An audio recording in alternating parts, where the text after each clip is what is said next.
Howdy, all you delicious people. I'm here today to review Rumble in the Bronx.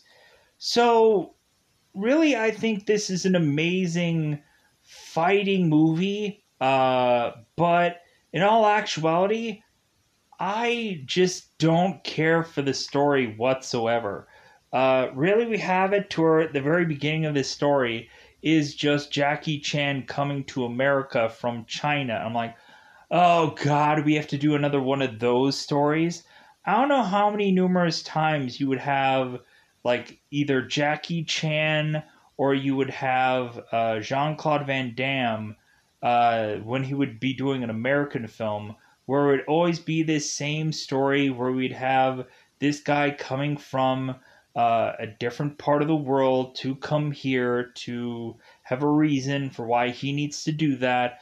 Blah blah blah blah. Like that was always the like, especially in like the Jean Claude Van Damme stories. Like, good God, did they use that a lot in his films, and plus, like eventually once I started to see that kind of pop up from time to time, but eventually you'd have these like fish out of water kind of stories.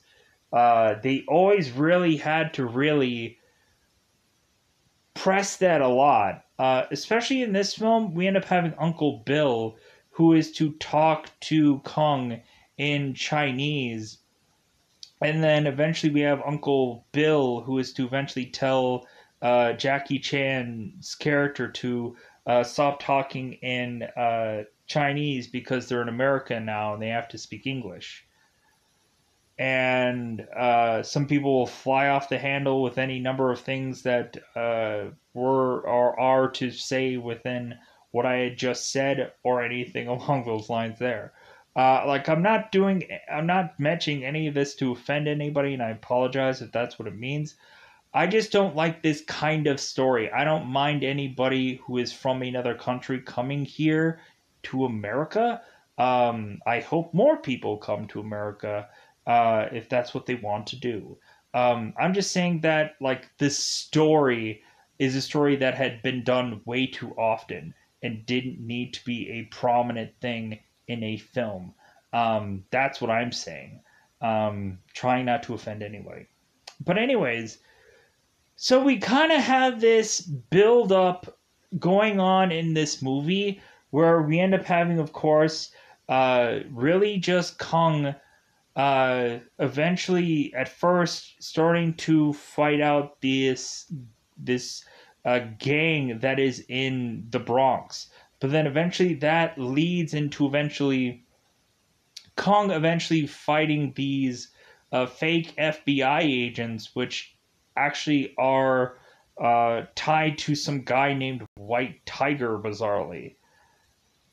And then we bizarrely have uh, Kong, who is to eventually try and fight off these FBI guys in this weird hover-like craft that is having some bizarrish uh, like balloon thing on the bottom of it or whatever, or this little airbag or whatever that's on the bottom of it. This like hover device that, of course, starts out at being in the water, but then eventually just goes all the way throughout the entire part of this town, just starts wreaking havoc and kind of crushing people or suctioning people or whichever. But anyways, so going into this movie, I thought that this was an amazing action film or amazing fight film. We end up having Jackie Chan, who is doing all these kinds of stunts, these huge leaps, these huge, like, interesting looking visual fighting things, which I think, honestly, at some point, I think Jackie Chan does copy and paste some of these moves at some point into some other movies, which is perfectly fine because eventually some person might not have seen Rumble in the Bronx and might have actually seen this Rush Hour movie or whichever. Not kind of diminishing Jackie Chan's hard work. Like some just stuff that he ended up doing just looked really, really cool when he did it originally. and now when doing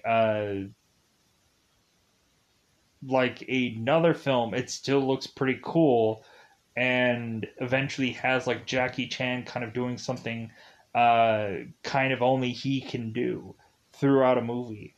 So going into this, I think that's all that I really wanted to say about this film. Because eventually it's kind of a goofy film. Eventually, once we get towards the end there, I kind of like how, even though the story is kind of repetitive to me, I kind of like enjoy how eventually this movie eventually plays out, especially once we get to the whole like bottle situation, which some people might be familiar with if they've ever seen this movie. But yeah, I think that's all that I wanted to say in a very cryptic like sense about this film. I think it's about around that time that we probably get into spoilers because I've already been talking for 6 minutes, anyways. Cryptically, let's get into that double five to otherwise say it's about that time yet again to go into spoiler time. Spoiler time. It's about that time again to spoil this movie. So we end up having in the very beginning of this movie we end up having some guy who is to come off of a plane, which that man is to be Jackie Chan. So we end up having immediately where Kong, who is Jackie Chan, Kong is to eventually go and be picked up by his Uncle Bill. It seems that both Uncle Bill and Kong are speaking Chinese to one another, but then eventually Uncle Bill like stops that and he's like, "Well, hey, like Kong, like you know English, like you're in America now, like we need to just speak English." And I'm like, you didn't need to do that. You know, like come on, like I don't know how many movies have like an entire bulk of a film has been in another language and people have to forcibly read subtitles because they have to. Like, if anything, go and do your subtitle talk for however long that you want to. Really kind of catch up and whatever, because I don't know how many movies, like, a third of the film is done in another language, even though it's an American movie, bizarrely. Like, you would have just thought of, like, why is this an American film? This doesn't make any sense. Uh, like, I don't want to read subtitles. I want it to be like dubbed over just because I'm a lazy piece of but that's who I am. So going into this, we end up having Uncle Bill is to have Kong one go to his wedding, but then on top of that, we end up having also Kong is to stay to watch over Uncle Bill's home. So he can go off on his honeymoon. But I think Kung is also there to help out at this grocery store. So we end up having Kung, who eventually is to get hired at this grocery store, help it out. And it seems that there is a girl named Elaine that seems to be the head honcho of this grocery store. So we end up having eventually where Kung is to eventually like flex and all kinds of things in front of this mirror. And we end up having Elaine, who is getting offers of her grocery store, which she's kind of haggling over. And she's laughing at Kung, who is thinking that this thing is just a mirror, but instead it's actually a two-way mirror. And then eventually, when Kung needs to ask Elaine a question, he realizes that it's a two-way mirror and how goofy he looked in front of it. So we eventually have it to where we are to go on into this grocery store, and eventually we end up having uh, seemingly either Elaine and Kung realizing that that someone is stealing from them. And that unfortunately was Angelo, I believe is his name. I could be wrong about that. So we have Angelo, who is blonde and in bicycle jacket and or biker jacket and whichever. So we end up having this guy who's just kind of half eating or half drinking things, and then just setting off to the side. like basically stealing some portions of stuff. So we end up having Elaine confronting this guy about half drinking things and half eating things.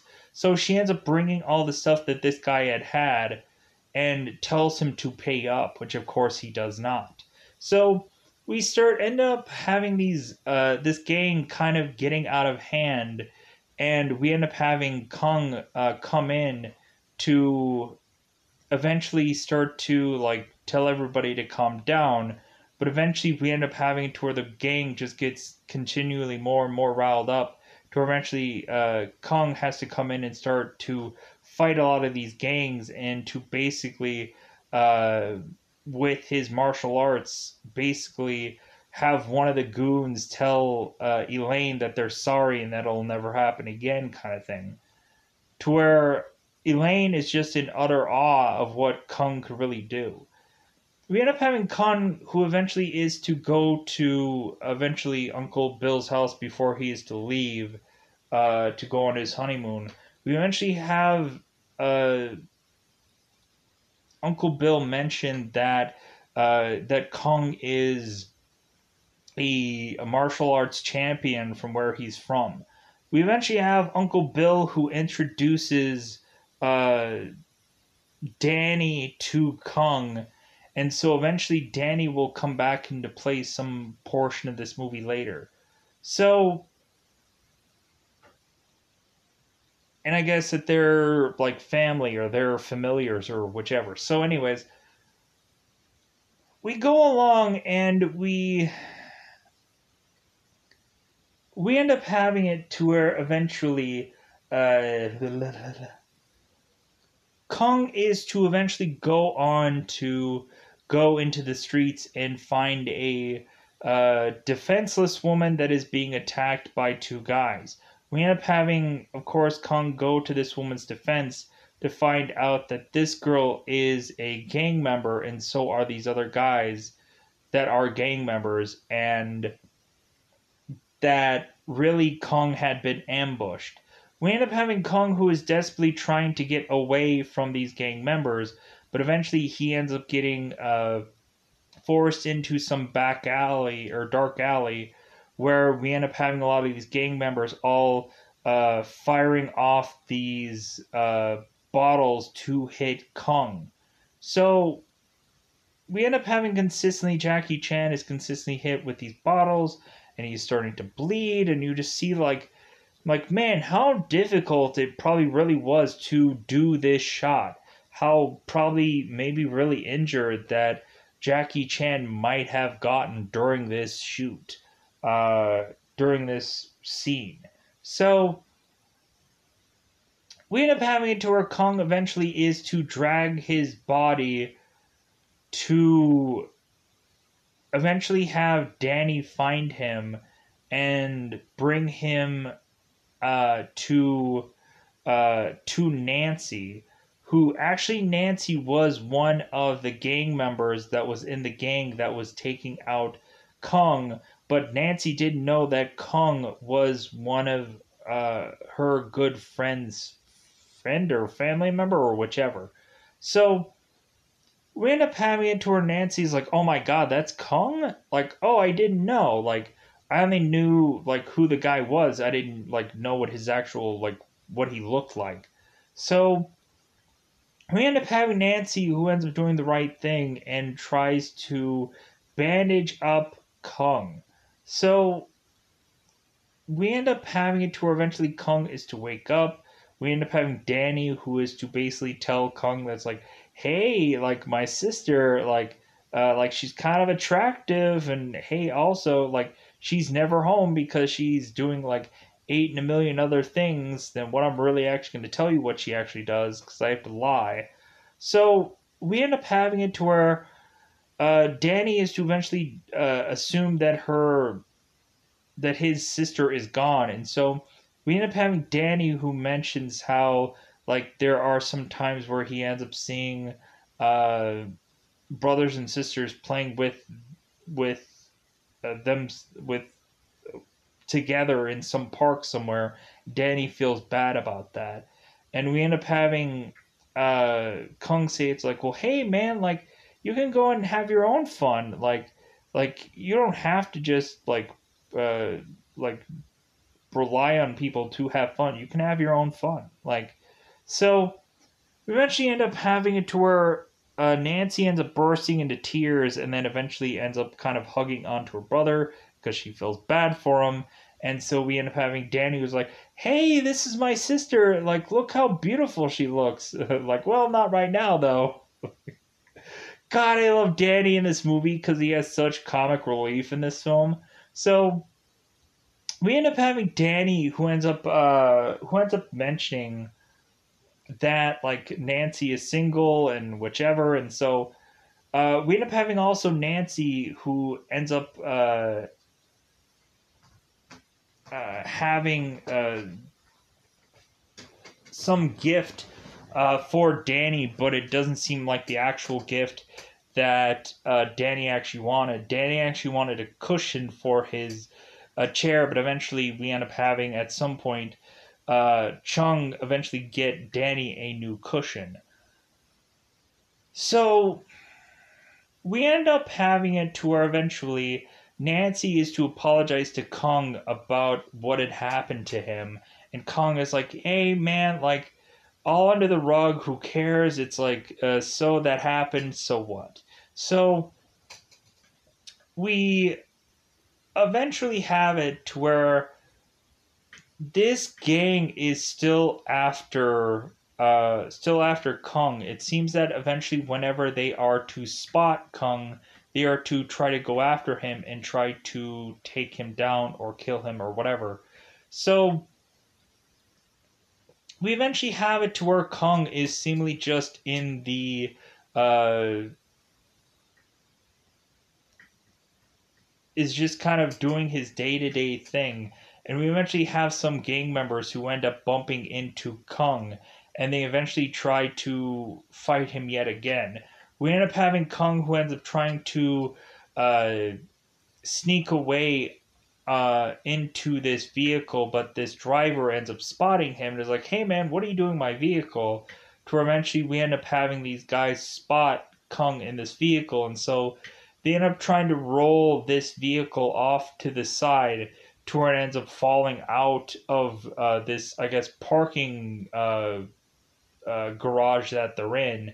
And so we end up having Kung just get out just in time to have this vehicle roll over off to the side of this parking garage and fall off.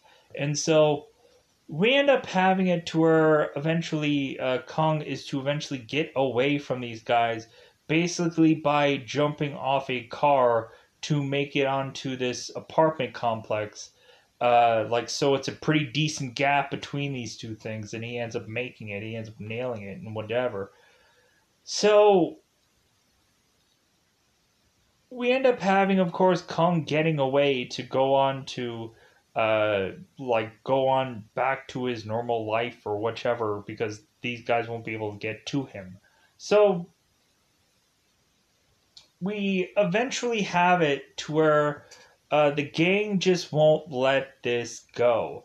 And so we eventually have it to where the gang goes and uh, tries to destroy Elaine's grocery store, and so we end up having Kung who goes out to find out where their headquarters is, the gang's headquarters is, and goes and challenges them to a fight. And so we end up having Kung who ends up finding out all of them through all of these different appliances, refrigerators, uh, arcade things, and all kinds of things. We end up having really Jackie Chan using all kinds of bizarre-ish like weapons, like a ski uh, like a ski thing to just kind of do like a distance attack, which I thought was interesting. Uh, but eventually we end up having it to where it seems the leader of this gang, who is uh, Tony, who is to eventually fight Kung on this billiard table, and they're doing this like weird, like chandelier like attack, and they're fighting on this billiard table, and it's kind of interesting and it's kind of cool looking. And we end up having these guys fighting out, but eventually we end up having Tony firing a gun to just like, okay, Kung, you won, like you've beat us, like you've done this. So we end up having Angelo, who ends up going off with another guy of this gang, and they seemingly end up noticing that there are guys that end up crashing into some building. And so we end up having Angelo and this other guy going and taking a lot of their valuables, taking a briefcase, taking watches, and all kinds of things. So we eventually find out that Angelo realizes that there are diamonds that are in this briefcase. And so we end up having to where Angelo is to realize that there are some guys in suits that are after them. So we end up having Angelo who ends up trying to hide the diamonds. And I guess the only place that he could hide the diamonds was in Danny's cushion, because we end up finding out that Jackie Chan is there to try to help people, and Danny is also there with his wheelchair. We end up having Jackie Chan who ends up trying to get Danny to safety while gunfire is going off.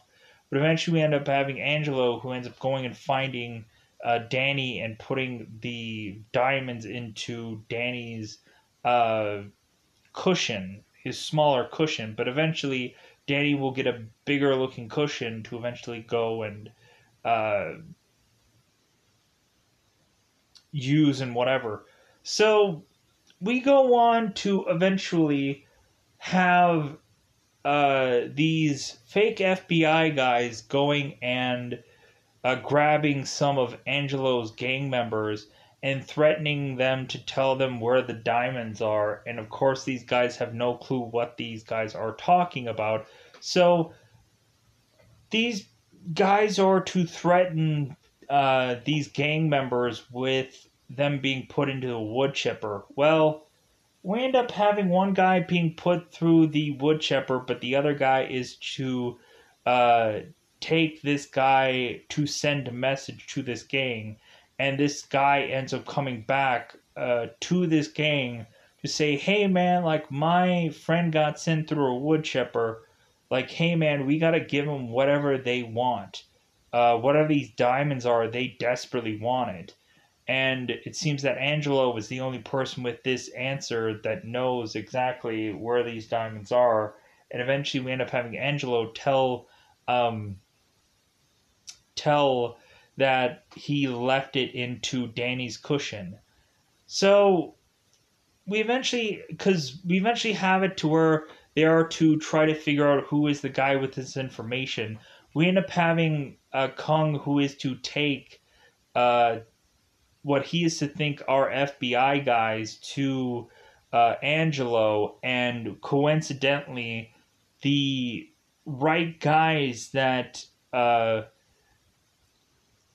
that Kung thinks is the right guys is actually the wrong guys, and so we end up having Angelo who's scrambling and eventually trying to run off from these fake FBI guys, where Kong didn't like really see these FBI guys in action, so he just thought that they were the good guys and they actually weren't. So we go on and we end up having eventually Kong take uh, these FBI guys to Nancy's home to eventually get the diamonds that they want. And so we end up having it to where these FBI guys end up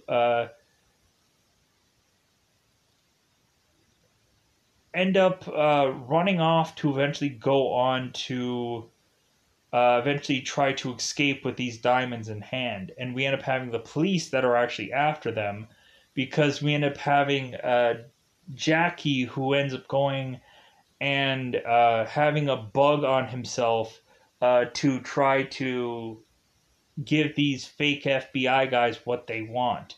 And eventually we end up having also Jackie Chan mentioning White Tiger by name, these guys' leader. And of course, nobody knew who this guy's leader was until the cops had mentioned who he was to Jackie Chan's character.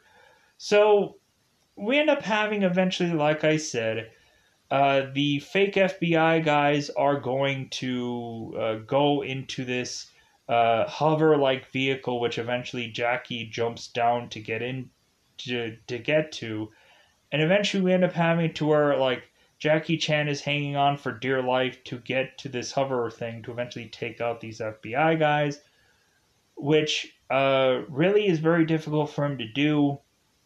He decides to uh, instead of trying to figure out how to get to these FBI guys into this hover like vehicle, we end up having him instead going and once this hover vehicle goes into actual land, we end up having Jackie Chan taking a car and like a Lamborghini and propping a knife onto the side of this vehicle and having Jackie slice through this hover vehicle so that way it will deflate to where eventually the goons decide that this vehicle is no longer viable, so they're going to try to scramble and get out of here. Um, to eventually we end up having this hover device used to go against these villains, and eventually we end up having it to where the hover device ends up getting retaped back up to eventually go and attack all of these villains and take them down and to arrest them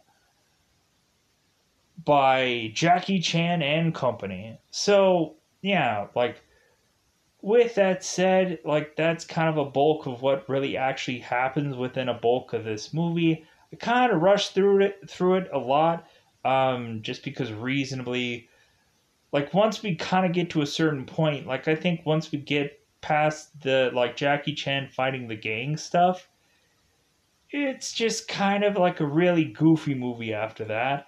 Um, I do enjoy it. It's a fun movie. I like it. It's just the point of just going like, yeah, this is where the story kind of sucks. Like this is where it kind of gets fairly goofy, and plus, like I didn't like how this kind of really tries to set Jackie Chan up to really try to have a cop role after this movie is over. Like I think really Jackie Chan, I think was desperately trying to uh, make this movie feel like he was a cop, even though he wasn't, to hope that he would get cop roles after this movie was done. Um, because yeah, I think really the way that he was doing things in this movie kind of felt like he was trying to uh, get into a cop role. It feels like that, obviously, or maybe like that's just the style or the way of which that like Jackie was trying to approach this movie. Because he was just like he was trying to avoid being just a normal common guy, and maybe that's what he was trying to do. So with that said, I think that's all that I wanted to say about this movie. Not much to actually just say about it, but I found this movie to be so much fun, action wise. But I was just kind of like waiting for a good story to happen, and it just never quite did within this movie.